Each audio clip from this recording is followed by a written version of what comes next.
कर्मयोग क्या है और गीता को हमारे जीवन का सार क्यों कहा जाता है?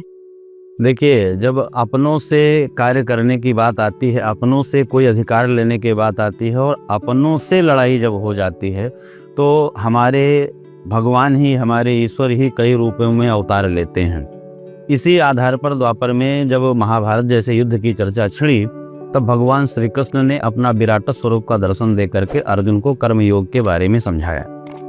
क्यों समझाया? क्योंकि जब अर्जुन को विषाद हुआ और कर्म से वो भागने लगे, तो भगवान ने अर्जुन से कहा कि देखो भाई, कर्म तो हर व्यक्ति को करना ही पड़ेगा। कर्म करने से ही कुछ हासिल हो सकता है। केवल भाग्य के भरोसे हाथ पर हाथ धर के बैठने से आपको जीवन में कुछ नहीं मिल सकता है। कर्म जीवन में बहुत महत्वपूर्ण है। कर्मण्ये वाधिकारस्ते मा फलेषु कदाचन।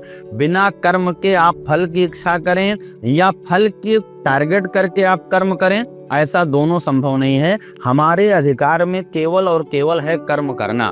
फल देने वाला कोई और है, वो ईश्वर का काम है, वो गॉड का काम है।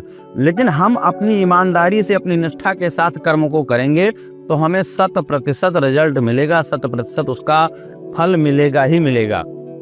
भगवान को अर्जुन ने तुरंत ये बात कही कि जब आपको पता है कि रिजल्ट क्या आने वाला है, फल क्या आने वाला है, तो हमें आप कर्म में क्यों ढकेल रहे हैं, पाप कर्म में हमें क्यों लीन कर रहे हैं? हम युद्ध ना करें और उसके बाद भी हमको फल मिल सकता है, क्योंकि आप सब जानते हैं युद्ध का परिणाम क्या है। आप सब करने कराने वाले और कर सकते हैं। भगवान ने कहा नहीं, कर तो हम सब कुछ सकते हैं, करतम अकर्तम ना करतम। मैं सब कुछ करने की क्षमता रखता हूँ, लेकिन यह मैं केवल श्रेय अपने सिर पर नहीं लेना चाहता हूँ। भगवान त्रेता में यह करके दिखा चुके हैं कि वो सुग्रीव के भाई बाली को मार सकते थे, लेकिन तुरंत उन्होंने सुग्रीव को ही लड़ने के लिए भेजा। यहाँ पर सुग्रीव ने भी प्रश्न किया, महाराज जब मारना आप ही को है तो हमें बार बार क्यों भेज रहे हैं लड़ने के लिए? तो भगवान ने सुग्रीव को भी यही बात कहा, लड़ते हुए दुनिया में तुम ही दिखोगे और उसके बाद करना कराना क्या है वो तो हमें करना है, मारेंगे हम। यही बात अर्जुन से कह रहे हैं भगवान कि देखिए, लड़ते हुए महाभारत के युद्ध में तुम ही दिखो, कर्म करते हुए तुम ही दिखोगे। देना क्या है, उसका फल क्या है, आंसर क्या है, रिजल्ट क्या है, ये हमारे ऊपर छोड़ दीजिए। और यही भगवान ने किया। अर्जुन को पहले कर्म के लिए प्रेरित किया और कर्म के लिए प्रेरणा पा करके अर्जुन जब कर्म में लीन हो गए तो विजय श्री का पताका अर्जुन के ही हाथ में था या रहा। भगवान लोगों को यह प्रेरणा देना चाहते हैं कि आपके हाथ में केवल कर्म है।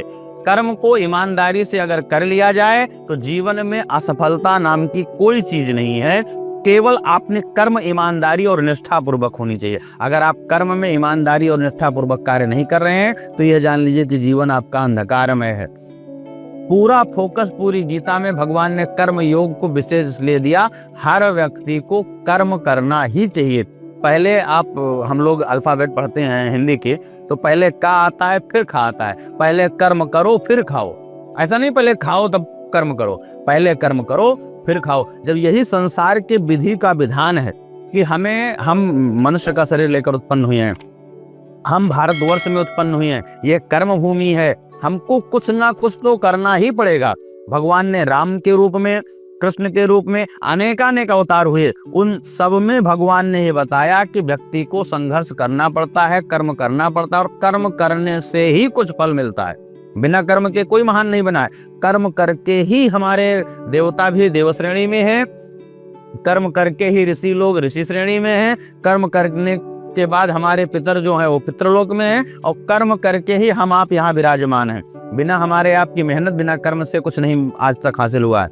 तो कर्म योग तो बहुत ही रहस्यपूर्ण है और कर्म के आधार पर ही हम जीवन में सब कुछ प्राप्त कर सकते हैं। जो असंभव से असंभव कार्य है, अगर सच्चा निष्ठावान कर्मयोगी है तो उस असंभव से असंभव वस्तु को, असंभव से असंभव टारगेट को भी, असंभव से असंभव लक्ष्य को प्राप्त कर लेगा केवल अपने कर्म के द्वारा। कर्म से भाग्य का ही निर्माण होता है। लोग जो आलसी व्यक्ति हैं वो भाग्य के भरोसे बैठे रहते हैं, कर्म ही भाग्य का निर्माण करता है। आप जितना अच्छा कर्म करेंगे उतना उज्जवल, उतना प्रकाशमय आपका भाग्य होगा। ये भगवान अर्जुन को बताना चाहते हैं कि इसलिए तुम्हारे अधिकार में, तुम्हारे हाथ में केवल और केवल कर्म है और कुछ नहीं है। तो कर्म से क्यों भाग रहे हो? अर्जुन भाग रहा था बार बार कि हम युद्ध नहीं करेंगे, अपनों से युद्ध कैसे करें? हमारे सब सामने खड़े हुए हैं, बाबा हैं, दादा हैं, चाचा हैं, ताऊ हैं, इनसे कैसे युद्ध करें? भगवान ने कहा कि देखिए, बाबा, ताऊ, चाचा, नाना, काका, फूफा, जो जितने लोग आपके रिश्तेदार विराजमान हैं सामने, वो युद्ध की सीमा को सबसे पहले उन्होंने रेखाएं खींची हैं। हमने तो अंततोगत्वा जब भगवान शांति दूत बनकर गए तो भगवान ने तो धृतराष्ट्र के सामने ये भी प्रश्न रख दिया कि आप केवल और केवल 5 गांव दे दीजिए, तो 5 गांव के बदले हम उन 5 पांडवों को समझा लेंगे। लेकिन युद्ध की रेखा अगर न खींचनी होती तो 5 गांव की स्वीकृति हो जाती ना। लेकिन सबने क्या किया, 5 गांव न देने के लिए दुर्योधन ने तो अभी मना कर दिया कि हम सुई के नोक के बराबर भी जमीन नहीं देंगे, वो भूमि भी नहीं देंगे। तो युद्ध की भूमि जब कर्म के लिए पहले ही रेखा खींची जा चुकी है, इतनी व्यवस्था बनाई जा चुकी है, तो आप कर्म से क्यों भाग रहे हैं? भगवान ने इस बात को अर्जुन से तब बताया है जब अर्जुन ने कह दिया शिष्यस्ते हे पाहिमाम, हे भगवान, हे केशव, हे अच्युत, मैं आपका शिष्य हूं। जब तक अर्जुन ने ये रिश्ता रखा कि तुम्हारे मित्र हो, सुहृद हो, भगवान ने कुछ नहीं बताया। जब तक अर्जुन ने कहा तुम हमारे साले हो, रिश्तेदार हो, तब तक कुछ नहीं बताया।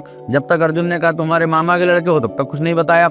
जब अर्जुन ने सब कुछ छोड़ करके कह दिया शिष्यस्ते हे पाहिमाम, हे माधव, हे अच्युत, मैं आपका शिष्य हूं, और शिष्य होने के नाते बताए, बस भगवान ने सारे योग एक एक ग्रंथियां अर्जुन की खोलना प्रारंभ किया। और अर्जुन फिर चेतना के साथ, अपनी ऊर्जा के साथ, अपनी तरंगों के साथ फिर युद्ध किया। तो उसका परिणाम सबके सामने है।